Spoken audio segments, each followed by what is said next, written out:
Hello guys, কেমন আছো? আশা করি ভালোই আছো। আমিও কিন্তু খুবই ভালো আছি। আমি সুস্মিতা লাইফস্টাইলে তোমাদের সবাইকে অনেক অনেক ওয়েলকাম। আজকে ব্লগটা শুরু করেছি বিকেল 5টা থেকে। প্লিজ তোমরা দেখতে থাকো, আশা করি ভালোই লাগবে। ছেলেদের জন্য একটু টিফিন বানাচ্ছি, চাউমিন করব। জানো তো বন্ধুরা, আজকে মানে বিকেল থেকে শুরু করেছে। আজকে অনেকটা টাইম ভালোই কাটছিল, খুব ভালোই মানে যাচ্ছিল। কিন্তু রাত্রে 9টা নাগাদ তখন আমার ছোটো ছেলে হাতের মধ্যে প্রচণ্ড ব্যথা পেয়েছে।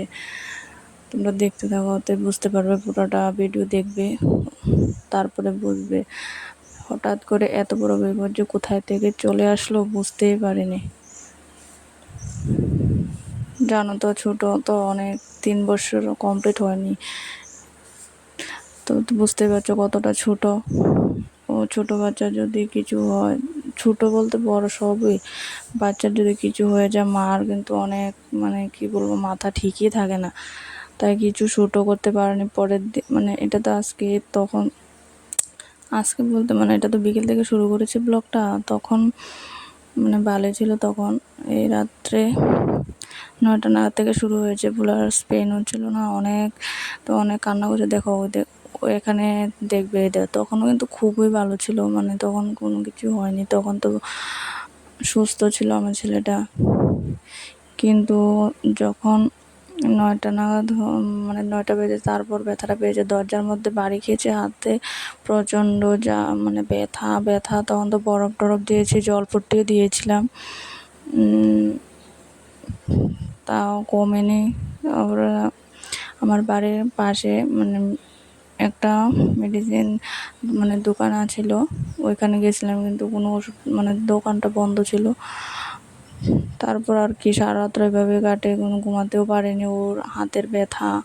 পরের দিন সকালে তো ডাক্তার দেখিয়েছি, ওই তো এক্সরে করিয়েছি। দেখো, ডাক্তার কাছে মানে আসার পর দেখো আমার চেহারাটা দেখতে বুঝতেই পেরেছো কতটা।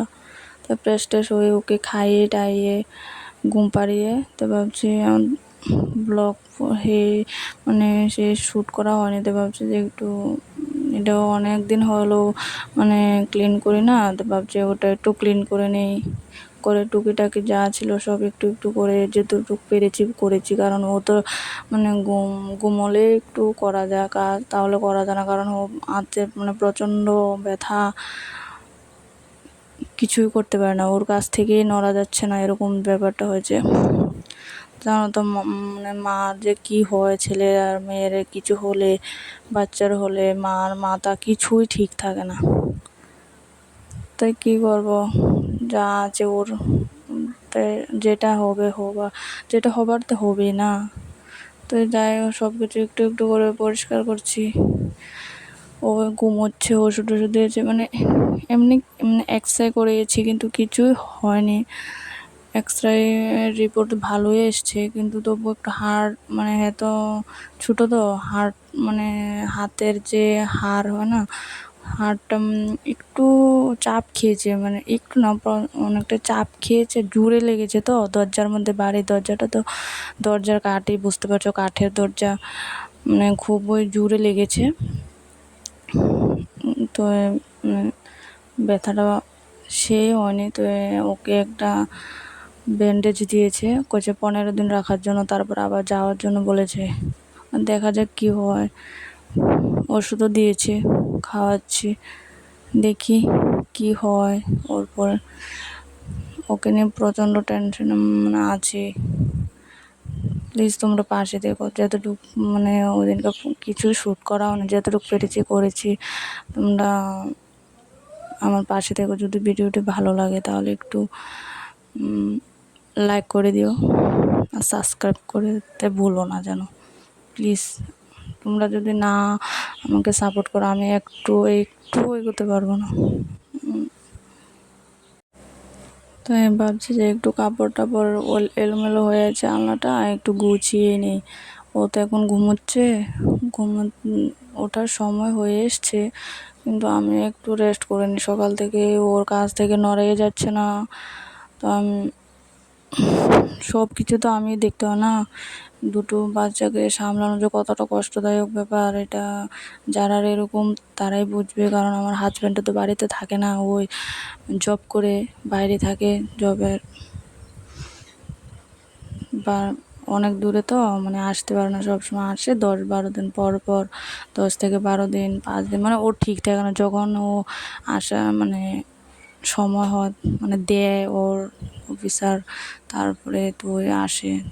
ওই দেখো আমি তো ঘর ভাড়া তোমাদের দেখাচ্ছি টাকাগুলো, ওর কিন্তু আবার মানে এখন চলে যাবে হাত থেকে, ওই ঘর ভাড়ার টাকা, মাস্টারের টাকা। দেখো ছেলের শরীরটা বেশি ভালো না, তাই ভাবছি একটু ছানা করি, ছানাটা একটু খাইয়ে দেবো।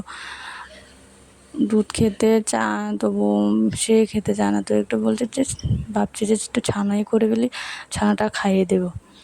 দেখবে আমার ছেলেকে এখন কি করছে, ও বলবে আমি নিজে নিজে খাবো, নিজে নিজে খাবো।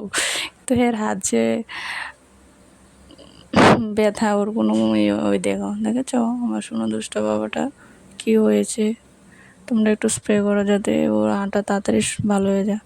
তো ঠিক আছে, এতটুকুই। তোমরা ভালো থেকো, সুস্থ থেকো।